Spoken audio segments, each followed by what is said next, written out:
There is a science of getting rich, and it is an exact science, like algebra or arithmetic. There are certain laws which govern the process of acquiring riches. Once these laws are learned and obeyed by any man, he will get rich with mathematical certainty. The ownership of money and property comes as a result of doing things in a certain way. Those who do things in this certain way, whether on purpose or accidentally, get rich, while those who do not do these things, no matter how hard they work or how able they are, remain poor. It is a natural law that like causes always produce like effects, and therefore any man or woman who learns to do things in this certain way will infallibly get rich. That the above statement is true is shown by the following facts. Getting rich is not a matter of environment, for if it were, all the people in certain neighborhoods would become wealthy. The people of one city would all be rich, while those of other towns would all be poor. Or the inhabitants of one state would roll in wealth, while those of an adjoining state would be in poverty.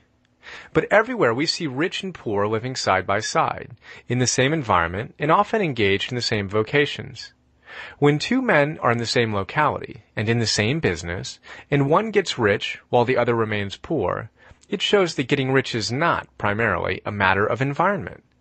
Some environments may be more favorable than others, but when two men in the same business are in the same neighborhood, and one gets rich while the other fails, it indicates that getting rich is the result of doing things in a certain All way. the money in the card game, Ray? Fuck the money. It's not even about the money. Fuck the money. I lost my daddy's watch. Man, fuck that cheap-ass watch, man. Oh, I apologize. It gotta stop something. You right. One more again. One more again. See, I'll take all your front set. I swear. And further, the ability to do things in this certain way is not due solely to the possession of talent. For many people who have great talent remain poor, while others who have very little talent get rich. Studying the people who have gotten rich, we find that they are an average lot in all respects, having no greater talents and abilities than other men. It is evident that they do not get rich because they possess talents and abilities that other men have not, but because they happen to do things in a certain way. I didn't get here making excuses.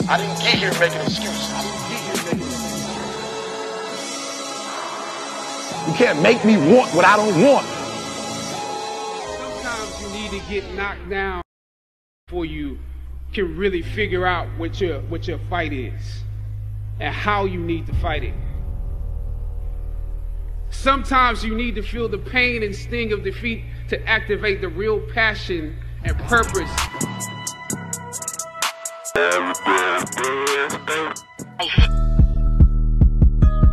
I'm on government assistance and I run out of money and I had to buy Pampers for Jelani. And I had $11.42 in the bank. And I remember wrapping my son in a towel for 2 days. I remember the second day, like you said, I had my hand on Jelani's stomach and I said, "Don't worry, baby.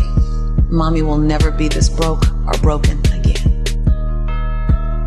And that day, what shifted for me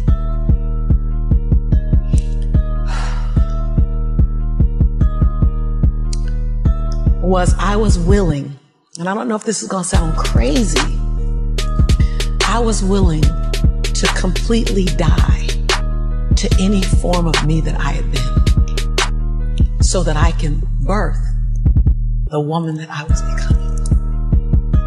The reason why a lot of people won't become who they want is because they're too attached to who they've been. And you hear it all the time when people say, "I've always been this way." Okay, well, if that's working for you, keep doing that. I knew it wasn't working for me any longer.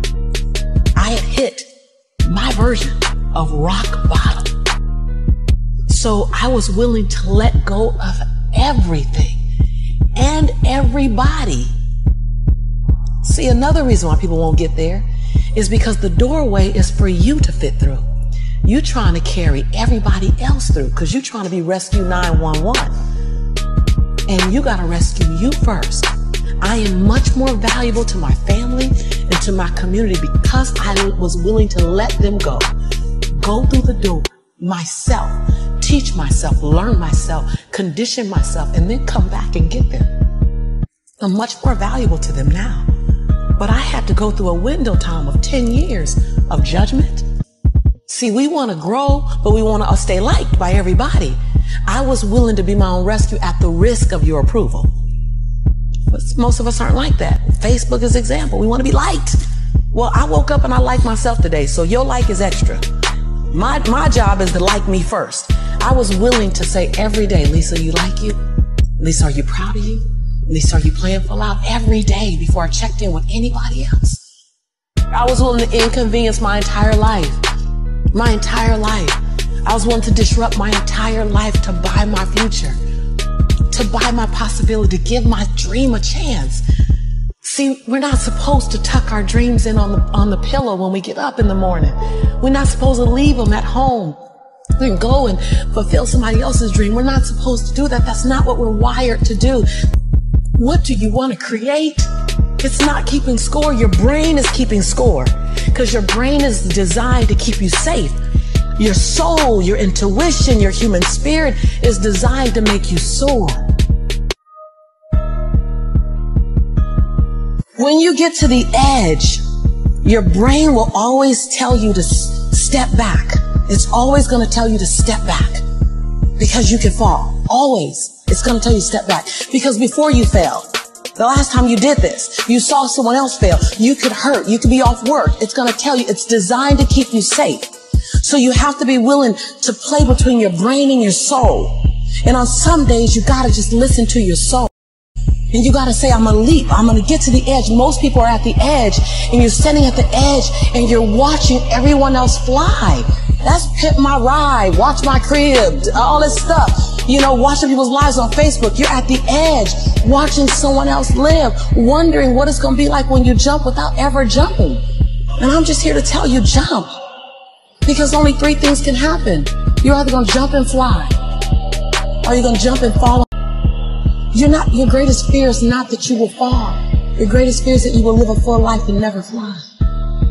That you never leaped. You're not afraid of dying. You're afraid of dying before the world sees who you really are. Before they really get your fingerprint. Before they really get your contribution. Before they really feel you. That's what you don't want to happen. You don't want to leave this place without us knowing you were here.